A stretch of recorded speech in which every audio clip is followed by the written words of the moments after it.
Okay, let's start on a Friday here.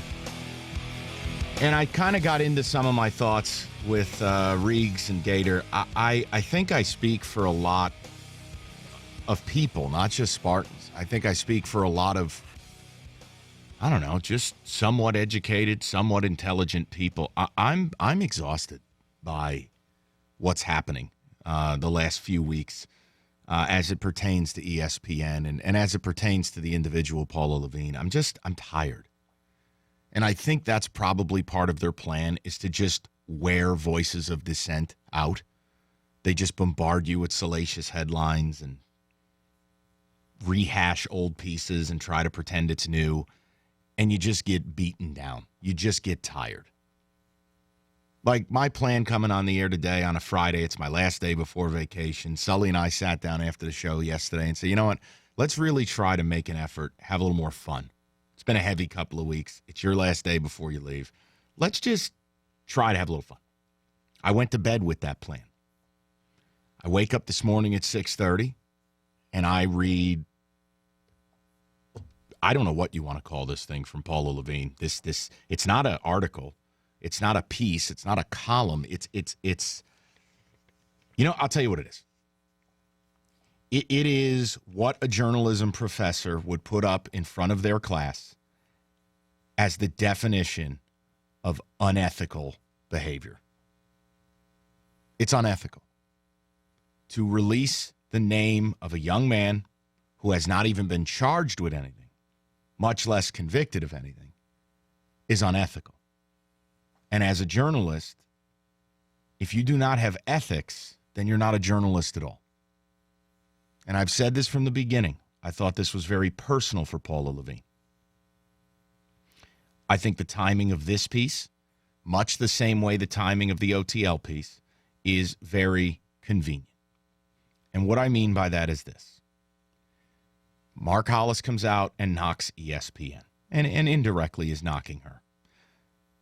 Interim President John Engler comes out and knocks ESPN, indirectly her.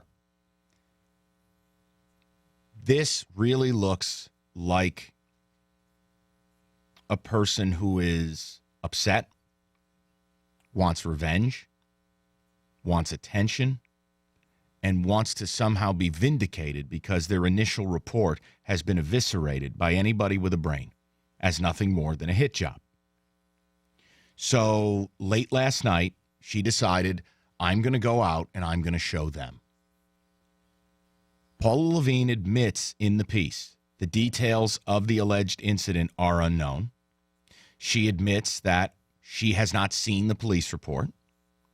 She writes that MSU asked for a 10-day stay, which from the people I talked to, MSU's issuing a 10-day stay on all FOIAs because they can't keep up with the amount of FOIA requests. But you know what Paula Lavigne decided? I'm not going to wait. I'm going to show them. I'm tired of them attacking me and my company, so I'm going to show them. And I think what Paula Lavigne did is she cashed in her chips. And when I say that, I want to be very clear what I'm saying. If you operate without ethics as a journalist, then your career as a journalist is over. You're not a journalist. You're just a person who writes things. Okay? Bloggers don't need ethics. Commentators or opinionists, they don't need ethics. It would be suggestive that you have them, but you don't need them. Journalists need them. There's not a single journalism professional who will back what Paula Lavigne did in that piece last night. And that's why I'm so tired, is because there has to be someone at ESPN to say, no, Paula, we're not doing that. Nobody releases the name of a college student accused of something absent of charges. You don't do it. There's not a journalism professor in the United States of America who would argue that point. You simply don't do it.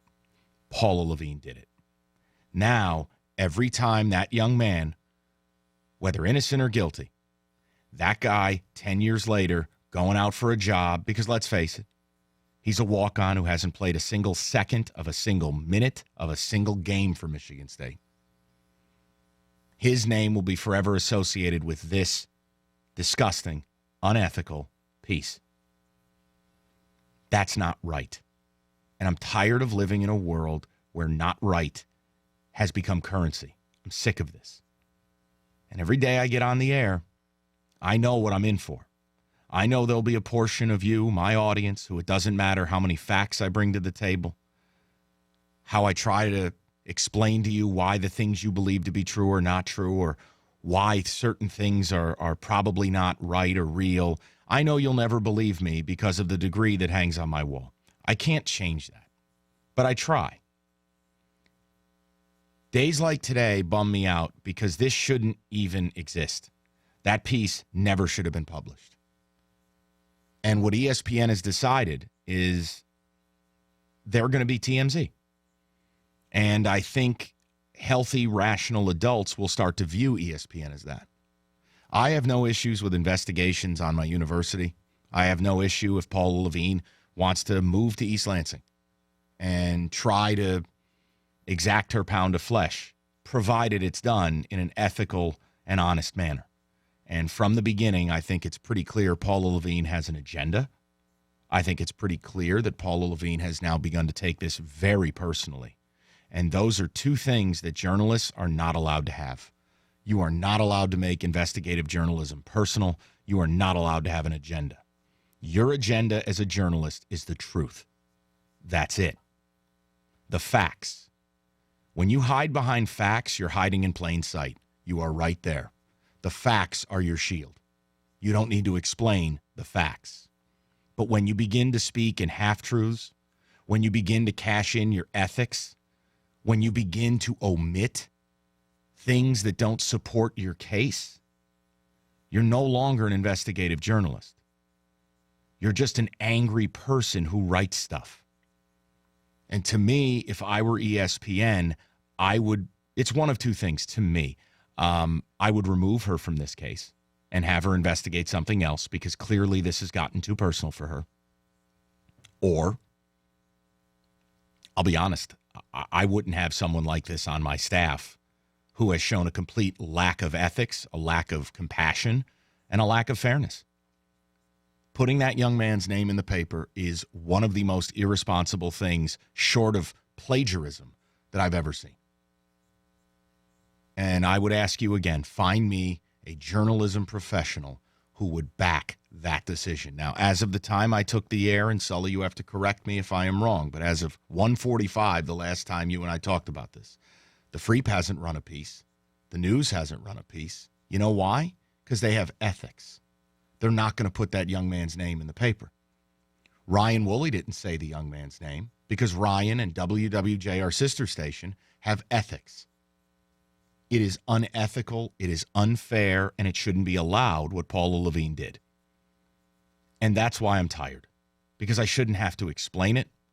It shouldn't exist. The piece shouldn't exist. The framework of the piece is so flawed. She tries to act like this young man is, Mo Bamba, and he's a star player.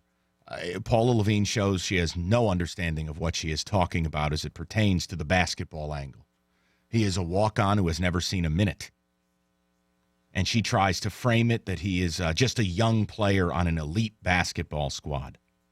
No, Paula, he is a walk-on who's a warm practice body. It is just unbelievable that my Friday, on the last day before vacation, I have to spend talking about this. I'll do it, but I really just would like to know if we're kind of just done with ESPN at this point.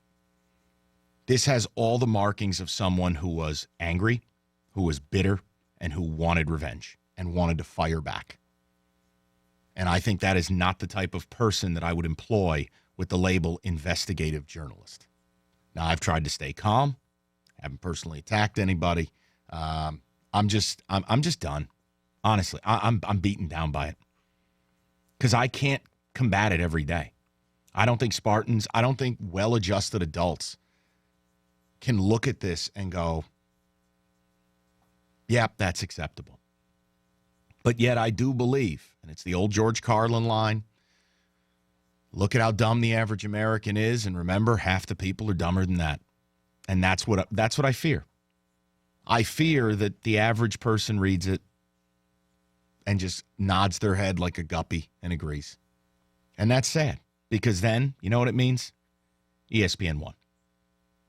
They won without ever really producing anything other than things that were reported on in the past and rehashing them to fit their narrative, or publishing a young man's name without so much as charges being filed, without so much as looking at a police report. It's disgusting. But that's why they're ESPN. There's no accountability anymore. Everybody gets to do whatever they want to do. 248-539-9797. I'll take your phone calls on it.